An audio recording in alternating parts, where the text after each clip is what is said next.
Salam damai dan sejahtera dari Yesus Kristus, Adventus, Juru Selamat dunia untuk kita semua. Saudara-saudara, sebelum kita membaca dan merenungkan berita Advent di minggu keempat dan berita Natal Kristus tahun 2023, mari kita berdoa. Bapa kami yang ada di surga, kami bersyukur tahun ini Tuhan antar kami untuk 3 minggu berturut-turut, dan kini kami tiba di minggu keempat masa raya Advent. Dan masa raya Advent tahun ini hanya sehari saja kami ada di dalamnya. Selanjutnya kami masuk pada masa raya Natal. Kami mohon Roh Kudus ada pada kami, supaya firman Tuhan menguatkan kami bahwa kami telah lolos merayakan Adventus, dan kami teruji lagi untuk siap merayakan Natal Kristus. Amin. Firman Tuhan yang dapat kita baca dan renungkan terdapat di dalam Injil Lukas pasal 2 ayat 8 sampai ayat yang ke-20. Saya bacakan dan mengajak kita untuk merenung bersama, khusus ayat 14. Kemuliaan bagi Allah di tempat yang maha tinggi, dan damai sejahtera di bumi di antara manusia yang berkenan kepadanya. Saudara-saudara, selamat untuk kita semua yang berturut-turut 4 minggu merayakan masa penantian kedatangan Yesus Kristus, dan selamat untuk kita. Tentu sangat berdampak kalau Yesus tidak lahir di dunia ini. Dunia tidak bisa bicara tentang kasih. Kalau Yesus tidak lahir di dunia, dunia tidak bisa bicara tentang pembangunan di dalam segala bidang kehidupan. Kalau Yesus tidak lahir di dunia, dunia tidak memperoleh penebusan hukuman, penebusan dosa. Tapi bagaimana cara Yesus memulihkan suasana yang porak-poranda itu, suasana yang kacau balau itu, dengan menaungi dunia melalui damai sejahtera ketika Yesus lahir? Saudara-saudara, perjuangan terberat Tuhan adalah mengubah amarahnya. Perjuangan terberat dari Tuhan adalah mengubah hukumannya. Ia tidak marah, ia memberikan pengampunan melalui kelahiran Yesus Kristus di Bethlehem. Ajaib benar apa yang dilakukan oleh Yesus Kristus. Tidak berhenti di kandang Bethlehem, tetapi keajaiban kasih Allah itu terus nyata sampai di Golgota. Yesus tetap tergantung di Golgota. Dia menahan diri untuk mengeluarkan wujudnya sebagai Allah, tetapi dia tetap bertekun dalam wujudnya sebagai manusia, supaya maksud Allah dinyatakan, dunia ditebus. Kuasa yang luar biasa, mujizat yang terbesar dibuat oleh Allah adalah menahan dirinya demi keselamatan terjadi di dunia.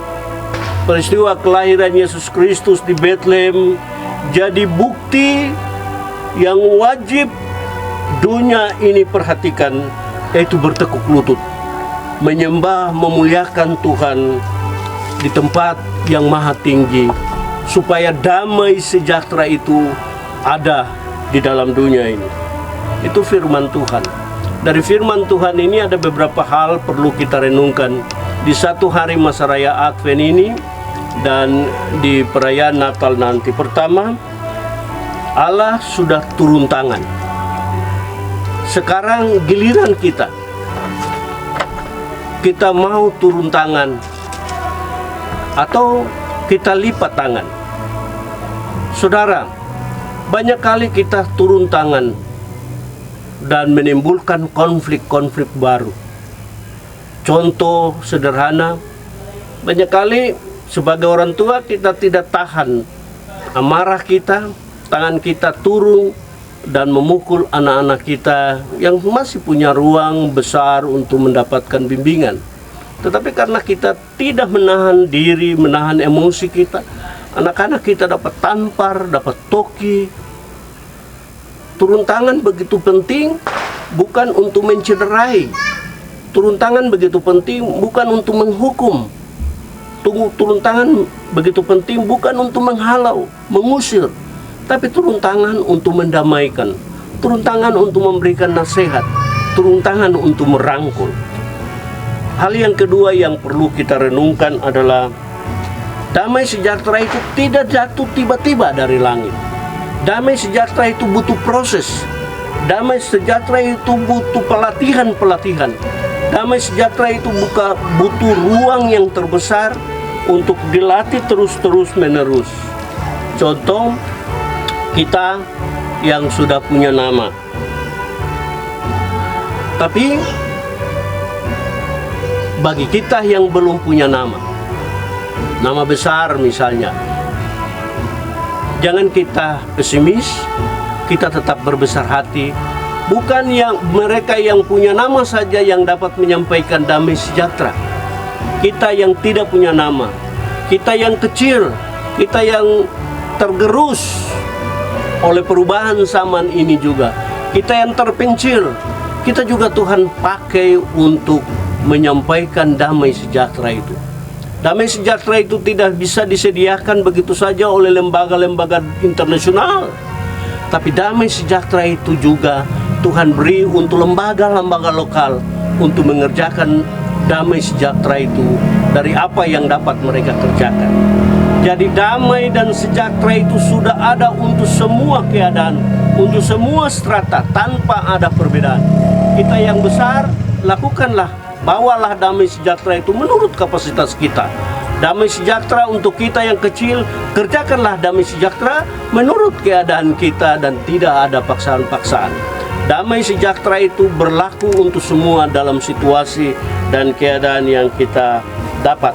Hal yang ketiga yang perlu kita renung dari berita Natal tahun 2023 ini adalah tahun 2024 nanti ada pesta demokrasi.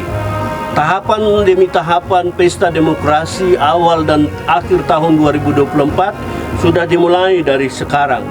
Untuk pemilihan calon presiden dan wakil presiden awal tahun, juga legislatif di kota Provinsi Papua Barat Daya, DPR, DPD RI di awal tahun 2024 sudah proses itu berlangsung. Ini membuat kita akan terkotak-kotak dengan pilihan-pilihan kita, dengan calon-calon kita. Mari kita boleh berbeda pendapat, pilihan politik, tapi untuk yang satu kita mendapatkan tugas yang sama, membawa damai dan sejahtera. Supaya di tempat di mana ada perbedaan pilihan politik sekalipun, tetapi damai dan sejahtera itu mesti lebih dikedepankan, mesti lebih bersinar. Damai sejahtera itu menyatukan perbedaan-perbedaan pilihan politik sekarang, pilihan-pilihan politik yang terberat.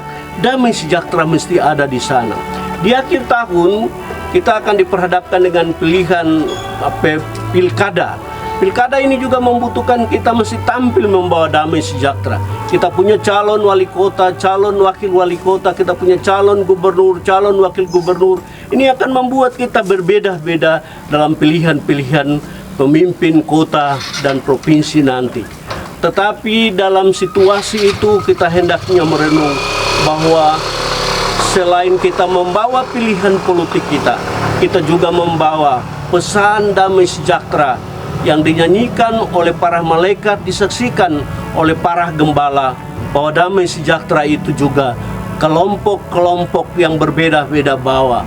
Entah mereka yang dipinggirkan atau mereka yang menduduki posisi-posisi penting, damai sejahtera itu menjadi kerja bersama kita. Saudara-saudara, selamat merayakan pesta Advent, selamat merayakan pesta Natal. Kristus Yesus yang kita nantikan sudah datang, sedang datang, akan datang. Dan kita semua rayakan itu dengan pikulan yang sama, memuliakan Tuhan dan membawa damai sejahtera di tempat di mana kita berada, dalam bentuk kecil ataupun besar. Kita melakukannya sebab itulah yang dikehendaki oleh Tuhan, dan kita semua akan diperkenankan oleh Tuhan untuk melewati tahun 2023 dengan kasih dan rahmat-Nya, dan akan memasuki tahun rahmat Tuhan yang baru 2024 dengan kasih dan berkat Tuhan. Amin. Kita berdoa.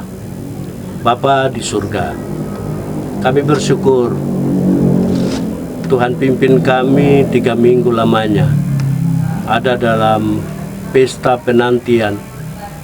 Roh Tuhan telah menyiapkan hati kami, membersihkan hati kami untuk kami pakai menyambut kedatangan Yesus. Kami mohon hati kami dibersihkan sehingga di masa raya Natal nanti Tuhan menemukan bahwa kami siap menerima kelahiran Yesus Kristus ke dunia ini, kepada lingkungan kami, kepada keluarga kami. Amin.